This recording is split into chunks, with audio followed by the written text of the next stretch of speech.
হাতে টাকা না থাকলে কাজ করে না মাথা, দুদিন খাওয়া না জুটলে সবাই ডাকে ঈশ্বরকে।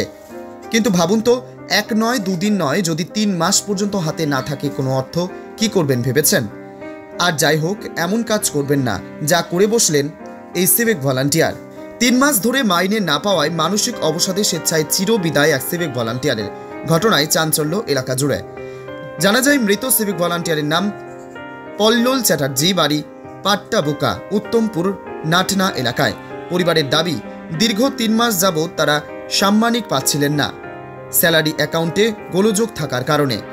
অপরদিকে বিয়ের পর 3 বছর কেটে গেলেও সন্তান সন্ততি না হওয়ার কারণে বেশ কিছুদিন ধরেই মানসিক অবসাদে ভুগছিলেন তিনি। গতকাল রাতে হঠাৎই এমন ঘটনা ঘটিয়ে বসে তিনি।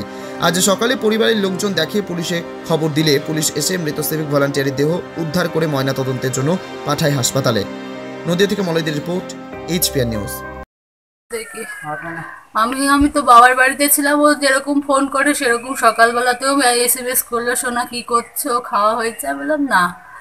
তারপরে আবার ফোন করেছিল দুপুরবেলাতেও কথা বললাম, সাধারণভাবে কথা হয়েছে। আবার সন্ধ্যাবেলা 7:30টার সময় ফোন করছে, কি করছো, কখন আসছো? আমি বললাম যে তাহলে কালকে সকালে চল যাবো, তুমি নিতে আসবা বাস স্ট্যান্ডে। বললো না, আমার তো ঘুম ভাঙে না। তাহলে বললাম ঠিক আছে থাকো, তাহলে নিতে আসতে হবে না।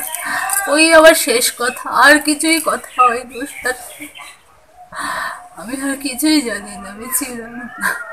কটার সময় ঘরের ঘটনার আমাকে 7টা 7:30টার দিকে ফোন করেছিল। তারপরে কখন ঘটনা ঘটেছে আমার কাছে ফোন গেছে 9:30টার দিকে। কোথায় গলা ধরে দিয়েছে? কোন ঘরে? কিভাবে জানতে পারলেন? আমি পাশের বাড়ি গিয়েছিলাম। তুমি কিভাবে জানতে পারলে? আমি জানি না, মারা জানে, আমি তো ছিলামই না বাড়ি। তুই কি করে জানলি সেটা বলছে? আমি ফোনের মাধ্যমে জেনেছি, ফোন করেছিল আর দিদি পাশের বাড়ি থেকে, দিয়ে আমি জেনে তখন সঙ্গে সঙ্গে আসি। যিনি মারা গেছে উনি কে হয়? আমার স্বামী হয়।